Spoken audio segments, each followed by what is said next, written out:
जी हाँ दोस्तों, चैनल को सब्सक्राइब करें और बेल आइकन को दबाना ना भूलें। पा करके दीजिए, दिखा करके मत।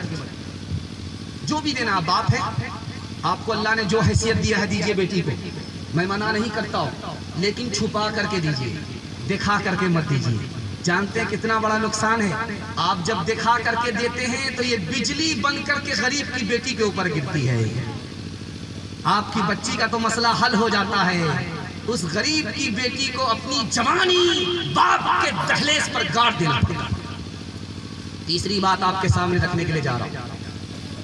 लड़कियां भाग रही हैं 3 वजह से। मुसलमान लड़की भाग रही है, हजारों की तादाद में, लाखों की तादाद। जानते हैं क्यों भाग रही? मोबाइल की वजह से। बाप ने मोबाइल दे दिया, कोई मतलब नहीं कहां से आ रही है, कहां जा रही, किससे बात। बाप ने आंख बंद करके स्कूल में दाखिला करा दिया, उस स्कूल में जहां लड़के भी पढ़ते। इश्क और मोहब्बत के चक्कर में लड़की भाग रही। तीसरी वजह, लड़की ने देखा कि मेरा बाप गरीब है, रिश्ता मेरा होगा नहीं बगैर मुतालबे के, बगैर डिमांड के। लोगों ने निकाह को तिजारत बना दिया, मेरा निकाह होगा नहीं। लड़की भाग गई। अल्लाह के यहाँ जब सवाल होगा कि वो लड़की जो भागी तो उसका ईमान भी गया, आबरू भी गई। जिम्मेदार कौन है? जहां माँ बाप जिम्मेदार है वहां ये समाज भी जिम्मेदार है। सुन करके आपको हैरत होगी जो मैं आपके सामने सुनाने के लिए जा रहा हूँ। इस हिंदुस्तान में लड़की कम है, लड़का ज्यादा। आप कहेंगे वो कैसे? जर्मनी में 50 लाख लड़की ज्यादा है लड़के से। बर्तानिया में 40 लाख लड़की लड़के से ज्यादा है। अमेरिका में 78 लाख लड़की लड़के से ज्यादा है। रूस में 70 लाख लड़की लड़के से ज्यादा है। और पाकिस्तान में 1 करोड़ औरत मर्द से ज्यादा है। हिंदुस्तान में औरत कम है, मर्द ज्यादा है। क्यों? इसलिए कि 1 साल के अंदर 10 लाख लड़कियों को मारा जाता है।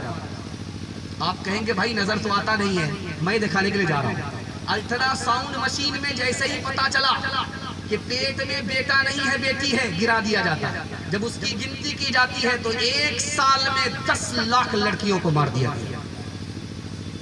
डीएम ने निशाना दिया है डॉक्टरों को, निशाना पार करो, 2 बच्चे से ज्यादा किसी औरत को ना हो। अगला बच्चा भी नहीं, 2 के बाद कभी नहीं। कम संतान सुखी किसान। 2 बेटे हो गए, आने दो। तीसरा बेटा आ गया, आने दो। चौथा बेटा आ गया, आने दो। 1 दर्जन बेटे हो गए। ई कदर आ कदर, ई कदर आ कदर। न माँ परेशान न बाप परेशान। जैसे ही 2 बेटी आई, तीसरी की बारी है तो माँ से ज्यादा बाप परेशान है। क्यों? पिछले साल माँ ने पैदा किया, अगले साल यही बाप पैदा करेगा। मामला साफ है, नियत में खोट है। बेटा आएगा माल आएगा, बेटी आएगी माल जाएगा। इसलिए बेटी पर सितम किया जा रहा है। हाथ जोड़ करके, दिल पर हाथ रख करके मैं आपसे पूछना चाहता हूँ, जब लड़की कम होगी तो बहू कहाँ से लाओगे? लड़की को बराबर करना पड़ेगा। इसलिए निकाह को सादा करना होगा। इंशाअल्लाह बगैर मुतालबे के हम निकाह करेंगे, सुन्नत के मुताबिक निकाह करेंगे। हाथ उठाइए इंशाअल्लाह। एक मिसाल पर पैगाम खत्म कर रहा हूँ। शादी से 1 दिन पहले लड़की को लड़का फोन कर रहा, तेरे बाप ने कहा था 4 चक्का देंगे, कहाँ दिया? तेरे बाप को औकात नहीं है 4 चक्का देने की। तो लड़की का जवाब सुनिए। लड़की ने कहा कि मेरे बाप को तो हवाई जहाज देने की औकात है, तुम ये बताओ कि तुम्हारे बाप को एयरपोर्ट बनाने की औकात है?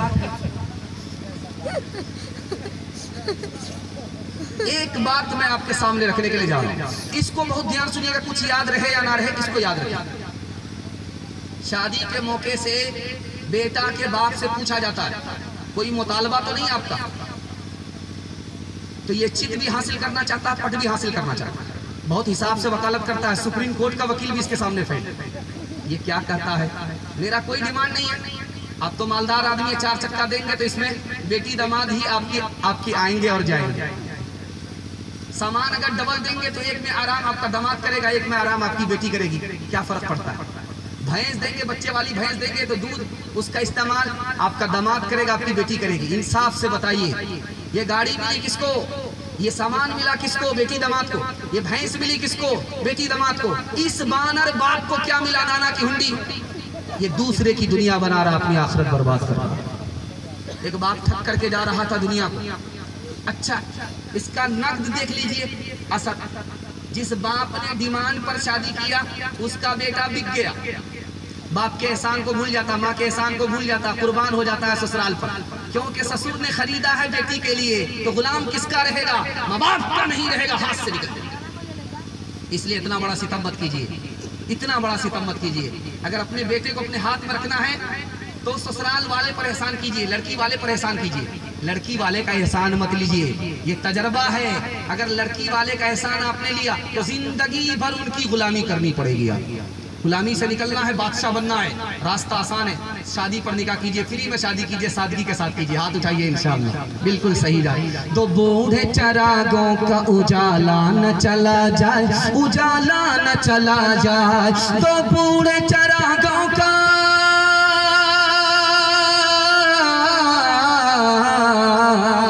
तो बूढ़े चरागों का उजाला न चला जाए, आए जो बहू हाथ से बेटा न चला जाए, बेटा न चला जाए। कि शौक में हम धूप से लिपटे रहे दिन भर, लिपटे रहे दिन भर, कि शौक में हम धूप से लिपटे रहे दिन भर, कि शौक में हम धूप से लिपटे रहे दिन भर। ये धूप चली जाए तो साया न चला जाए, साया न चला जाए, आए जो बहू हाथ से बेटा न चला जाए, बेटा न चला जाए। शादी का मौजू खत्म हो गया, हिंदू मुसलमान भाईचारा के हवाले से सुनाने के लिए जा रहा हूँ। सुनने के लिए आप लोग मुकम्मल तैयार है? दोनों हाथ उठाइए इंशाअल्लाह। दिल मिले या न मिले, हाथ मिलाएंगे, हाथ उठाइए इंशाअल्लाह। ध्यान रखिएगा, दिल में मिलाना होगा, हाथ में मिलाना होगा, बगैर दिल मिलाए हुए हाथ मिलाने से कुछ नहीं होगा। ध्यान से रखिएगा, पैगाम आपकी खिदमत में आ रहा, तेजी के साथ निकल जाए। हमारे यहाँ जिस तरह खानकाह होती है, उसी तरह हिंदू समाज में आश्रम होता है। खानकाह में हमारे यहाँ पीर होते हैं, वहाँ जोगी होते हैं।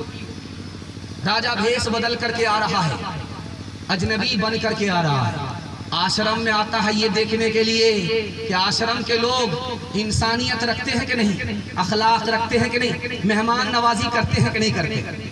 खाना बट रहा था, लाइन लगा करके सब लोग ले रहे थे, सारे जोगी खाना लाइन से लग करके ले रहे थे। बादशाह भेष बदल करके जब आया तो वो भी लाइन में लग गया। एक जोगी ने उसका हाथ पकड़ा, बादशाह का हाथ पकड़ा, कहा तुम मेरे मेहमान हो, अजनबी हो, तुमको लाइन से लगने की जरूरत नहीं है, आगे बढ़ करके खाना ले लो। सबको एक रोटी मिल रही है। बादशाह को, अजनबी को जो भेष बदल करके आया था, डबल रोटी मिली। उसने पूछा कि सबको एक रोटी दे रहे हो, मुझको डबल रोटी क्यों दे रहे हो? का एक रोटी तो हम अपने कुत्ते को भी देते, तुम तो इंसान हो और मेरे मेहमान हो, इसलिए हमने तुम्हें डबल दिया है। बादशाह को समझ में आ गया ये जोगी ही राज करने वाले होंगे, इनके अंदर इंसानियत आ गई तो दुनिया इनके कदमों में आई। दूसरी बात आपके सामने रखने के लिए जा रहा हूं। एक पैदल आदमी जा रहा, सफर कर रहा, एक आदमी अपने सर के बल जा रहा है, सफर करता है। जो सर के बल जा रहा था वो मूर्ति का दर्शन करने के लिए जा रहा था, जो पैर के बल जा रहा था वो मक्का हज करने के लिए जा रहा था। तो इसने पूछा सर के बल चलने वाले को, यार तुमको पैर नहीं है? कहाँ पैर तो है। का चल सकते हो? हाँ का चल सकते। या फिर पैर से चल करके मूर्ति का दर्शन करने क्यों नहीं जा रहे हो? सर के बल क्यों जा रहे हो? उसका जवाब सुनिए।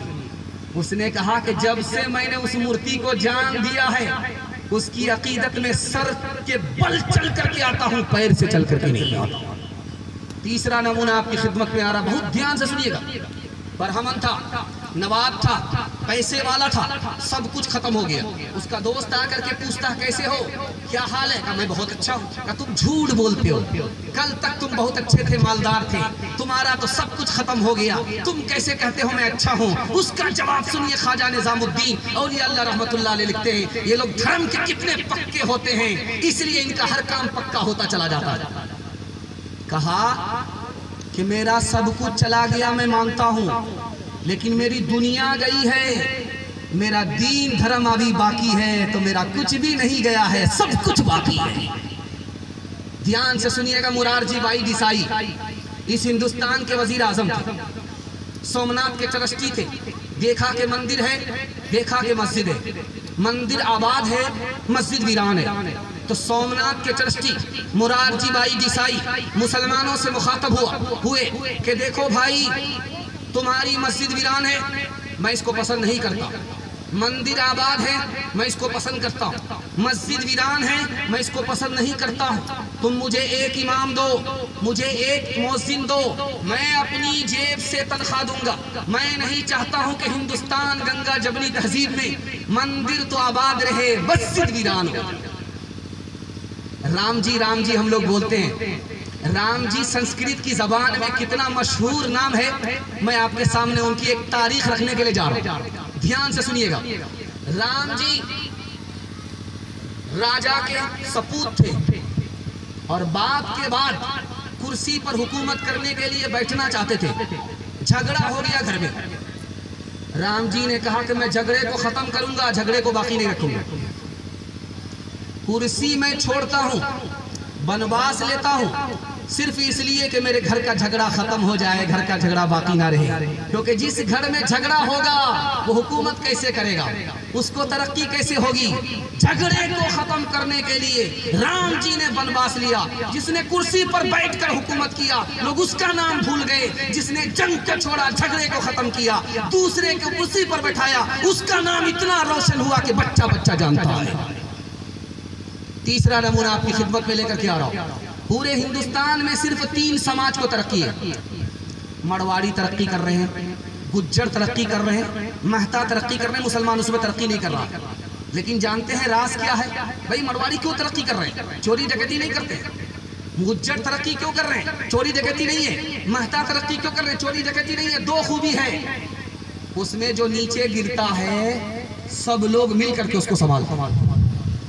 100 मरतबा अगर कोई नीचे गिरेगा, सब लोग मिल करके उसको संभाले। 100 मरतबा अगर कोई नीचे गिरा है तो सब लोग मिल करके संभाल रहे हैं। इसलिए वो कौम तरक्की कर रही है। और हमने जो नीचे गिरता है उसको गाली देते, ताना मारते, और जो ऊपर उठता है उसकी टांग खींच करके बराबर करते, बेटा इतनी जल्दी ऊपर जाने की जरूरत नहीं। इसलिए उनको तरक्की, हमको तरक्की नहीं। दूसरी बात, आप कचहरी जाइए, हर कोर्ट में जाकर के पूछिए मरवाड़ी का मुकदमा अदालत में आता है कि नहीं आता। वो बोलेंगे नहीं आता। तो भाई जो उनका झगड़ा होता है कि नहीं, अदालत में मुकदमा क्यों नहीं आता? तो झगड़ा होता है, घर में बैठ करके हल हो जाता है, अदालत में नहीं आता। मुसलमानों का मुकदमा 2011 की रिपोर्ट है, डोरी एक्ट का मुकदमा एक जिले के अंदर 33 हजार। ये कौम कैसे तरक्की करेगी? अब देखिए, जिसके अंदर खूबी आई उसको अल्लाह ने इज्जत की चोटी पर पहुंचा दिया। जिसके अंदर खूबी गई, जिसके अंदर से, उसको अल्लाह ने जिल्लत की पस्ती में डाल दिया है। कसूर हमारा अपना है, इल्जाम हम दूसरे के ऊपर डालते हैं। मैं आपको बताने के लिए जा रहा हूँ, 1 साल में आपको 10 साल के बराबर तरक्की होगी। आप दूसरे की मदद कीजिए और झगड़ा खत्म कीजिए। मैं गारंटी लेता हूँ मसनद रसूल पर बैठ करके 1 साल में आपको 10 साल के बराबर तरक्की होगी। इंशाअल्लाह मोहब्बत से जिएंगे, मोहब्बत से मरेंगे। हाथ उठाइए इंशाअल्लाह। जब मुकदमा हार जाएंगे तब अपने भाई को माफ करेंगे। हाथ उठाइए इंशाअल्लाह। छोड़ के अपन काम करो और लोभ कमारा, जगत न आया रास। जब जब राम ने सितम लिया, तब तब पाया बनवास।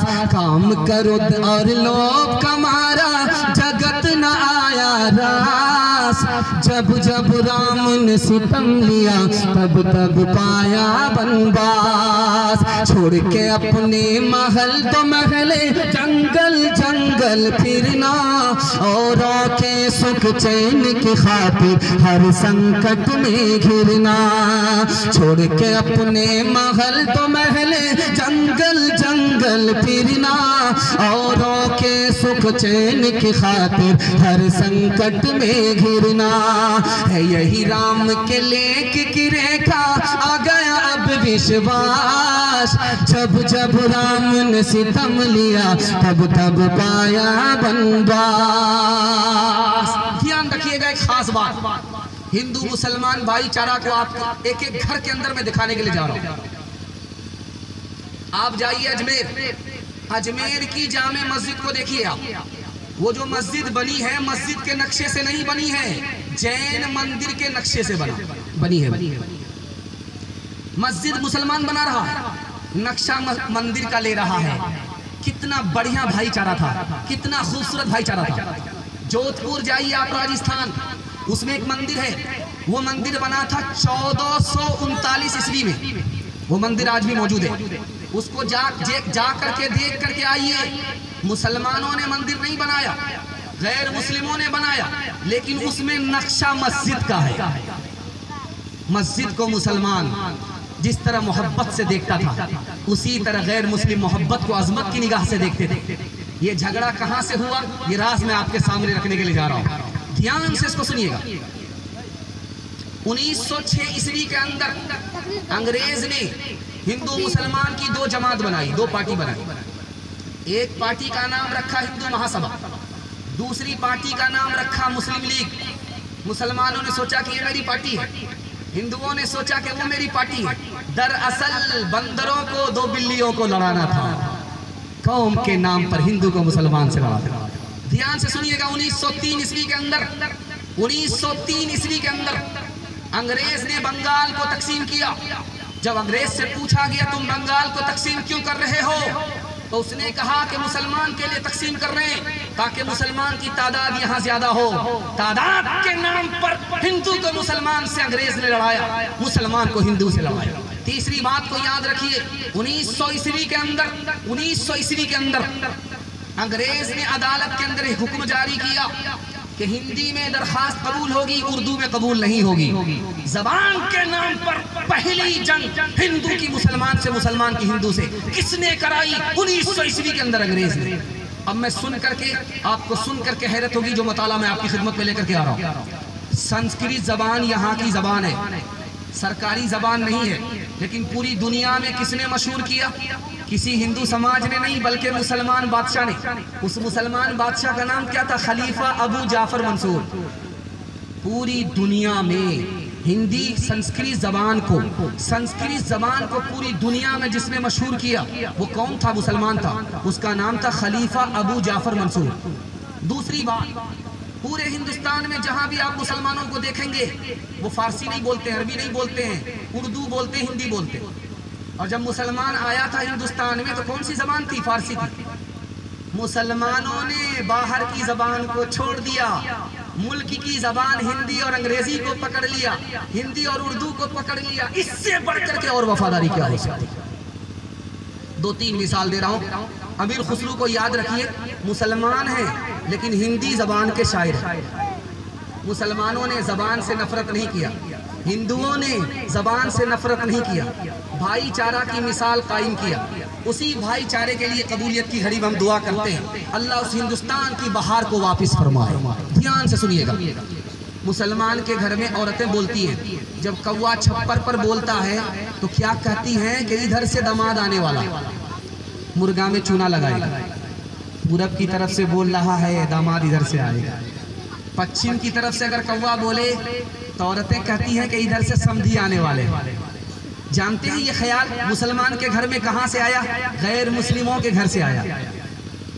आप कहेंगे कि इस्लाम इतना पुराना हो गया और ये ख्याल इतना नया मुसलमानों के घर से जा नहीं रहा है। दरअसल हिंदी दोहे में एक बात मशहूर हुई कि कौवा खबर लेकर के आता है। आज भी मुसलमान औरत कौवे के बारे में ये ख्याल रखती हैं कि पूरब की तरफ से बोले तो मेहमान आएगा, पश्चिम की तरफ से बोले मेहमान आएगा। इंसाफ से बताइए कि बाजार में 1 लाख कौवे बोलते हैं, कितने दामाद आ रहे हैं, कितने समधी आ रहे हैं? कागा आए मुंडेर पर भेजे कौन संदेश, कागा आए मुंडेर पर भेजे कौन संदेश। भैया के सनीस बरस, भैया के सनीस बरस, भाभी गई विदेश, भाभी गई विदेश। दूसरी बात याद रखिए, मुसलमान जवान मोटरसाइकिल पर होता है 80 की रफ्तार से। जैसे ही बिल्ली ने रास्ता काटा, अब इसका पेशाब रुक जाता है, नवस ठार हो जाती है। मोटरसाइकिल को आगे नहीं बढ़ा, लाइट बंद करके इधर 20 बार थूक रहा, उधर 20 बार थूक रहा है। और जानते हैं ये ख्याल गलत है, मुसलमानों के यहाँ भी गलत है, गैर मुस्लिमों के यहाँ भी गलत है। घर की जली बन में गई, बन में लागी आग, घर की जली बन में गई, बन में लागी आग, बन बेचारा क्या करे, बन बेचारा क्या करे, जो है हमारे भाग, जो है हमारे भाग। गलती अपनी है और इल्जाम बिल्ली के ऊपर डाल रहा है। ये ख्याल मुसलमानों के यहाँ भी गलत, गैर मुस्लिमों के यहाँ भी गलत। एक राजा था, दिन शेखी मारने वाला था, फूटी कौड़ी किसी को देता नहीं था, दान नहीं करता था, लेकिन हर वक्त इंतजार में रहता था कि ये भी मेरी तारीफ करे, वो भी मेरी तारीफ करे। कुर्सी पर बैठ करके लोगों से कहने लगा, मेरी हथेली में बाल क्यों नहीं है? एक चमचा खड़ा हुआ, कहा हुजूर तुम्हारी हथेली में इसलिए बाल नहीं है कि तुम्हारा देते देते घिस गया। कहा बेवकूफ मत बनाओ, तुम्हारी हथेली में भी तो बाल नहीं है। कहा हुजूर इसका भी जवाब मेरे पास है, तुम्हारा देते देते घिस गया, हमारा लेते लेते घिस गया। क्या उल्लू का पट्टा नहीं हो, भैंस का अंडा नहीं, केले का छिलका नहीं हो। इतना बड़ा मजमा जो कुशीनगर में सुन रहा है, इन सब की हथेली में बाल नहीं है। तो कहा हुजूर इसका भी जवाब है, आपका देते देते घिस गया, मेरा लेते लेते घिस गया। इन लोगों को कुछ नहीं मिलता है, इनका मारे अफसोस के हाथ मलते मलते घिस गया। 8 गांव के चौधरी, 12 गांव के राव, 8 गांव के चौधरी, 12 गांव के राव, अपने काम ना आओ तो, अपने काम ना आओ तो, ऐसी तैसी में जाओ, ऐसी तैसी में जाओ। बड़ा हुआ तो क्या हुआ, जैसे पेड़ खजूर, पंछी को छाया नहीं, पंछी को छाया नहीं, फल लागे अति दूर, फल लागे अति दूर। आखिरी दोहा सुना रहा हूँ, पैगाम को ख़त्म कर रहा हूँ। दुआ कीजिए अल्लाह हिंदू मुसलमान को भाईचारा नसीब फरमाए, हिंदुस्तान का खोया हुआ वकार वापस फरमाए। ध्यान से सुनिएगा, अमीर खुसरू जा रहे थे, 4 लड़की कुएं से पानी निकाल रही। तो अमीर खुसरू ने कहा कि बेटी प्यास लगी है, पानी पिला दो। तो कहा कि आप शायर आदमी, आपको फ्री में पानी नहीं पिलाएंगे। तो अमीर खुसरू ने कहा कि फरमाइश बताओ। एक लड़की ने कहा मुझको खीर खाना पसंद है, खीर पर मिश्रा कही। दूसरी लड़की ने कहा कि मेरी माँ चरखा चलाती है, कपड़ा बुनती है, चरखा पर मिश्रा कह दीजिए। तीसरी लड़की ने कहा मेरे घर में कुत्ता है, रात भर जागता, घर की हिफाजत करता, कुत्ते पर मिश्रा कह दीजिए। चौथी लड़की ने कहा कि मेरा बाप मुहर्रम में ऐसा ढोल बजाता है कि उस ढोल को उसी साल फाड़ देता, ढोल पर मिश्रा कह दीजिए। 4 लड़कियों की फरमाइश को अमीर खुसरू ने 2 मिसरे में पेश किया। खीर पकाई जतन से, चरखा दिया जलाए, खीर पकाई जतन से, चरखा दिया जलाए, आया कुत्ता खा गया, आया कुत्ता खा गया, बैठ के ढोल बजा, ला पानी पिला। धर्म मेरा इस्लाम है, भारत जन्म स्थान, वजू करूं अजमेर में, वजू करूं अजमेर में, काशी में स्नान, काशी में स्नान। मुसलमान हो जात का, हूँ भारत की धूल, आंखें मेरी राम है, आंखें मेरी राम है, हृदय मेरा रसूल, हृदय मेरा रसूल। भाव स्वभाव के पाठ में अक्षर अनमोल, नबी मेरा इतिहास है, नबी मेरा इतिहास है, कृष्ण मेरा भूगोल, कृष्ण मेरा भूगोल। मजहब नहीं सिखाता आपस में बैर रखना, मजहब नहीं सिखाता, मजहब नहीं सिखाता आपस में बैर रखना। हिंदी है हम, वतन है हिंदुस्तान हमारा, सारे जहां से अच्छा हिंदुस्तान हमारा। हम बुलबुल बुले ऐसे की। खुनवा से लाल भैलन जिलिया वाला बगिया, मुश्किल से आयल अपने हाथी आज़ादिया। खुनवा से लाल भैलन जिलिया वाला बगिया, मुश्किल से आयल अपने हाथी आज़ादिया। खुनवा के धार से, खुनवा के धार से रंगल हिंदुस्तान हो, आज़ादी नहीं जाए देवी। हिंदू मुसलमान और सिखी कंधे से कंधा अपन लेहने मिलाई। इनकलाब के नारा लागल, इनकलाब के नारा लागल, गूंजल आसमान हो, आज़ादी नहीं जाए देवी। बहुत खूबसूरत माहौल में जलसा निकल गया माशाअल्लाह। ये फरमाइश भी पूरी की जाएगी। इससे पहले 2 पैगाम सिर्फ बाकी रह गए, सीरत के हवाले से, जवान और बच्चों के हवाले से। सुनने के लिए आप लोग तैयार हैं? दोनों हाथ उठाइए इंशाअल्लाह। बीवी से पूछ करके दाढ़ी रखेंगे, हाथ उठाइए इंशाअल्लाह। खैर माशाअल्लाह, एक आदमी अभी तक हाथ उठाए हुए। बताइए बीवी दाढ़ी रखने देगी? ध्यान से सुनिएगा, सीरत के हवाले से सुना रहा हूँ, बड़ी तेजी के साथ निकल जाएगा। हमारी दुनिया कितनी छोटी और जिस दुनिया में हम पहुंचेंगे नबी से मुलाकात होगी, वो दुनिया कितनी बड़ी। हमारी गाड़ी फंसेगी तो हम निकलेंगे कैसे? बहुत खूबसूरत पैगाम आपकी खिदमत में सीरत के हवाले से आ रहा है। सुनने के लिए मुकम्मल जोश के साथ तैयार है? दोनों हाथ उठा दीजिए इंशाअल्लाह। बिल्कुल सही जा रहा है, घबराने की बात नहीं। साथ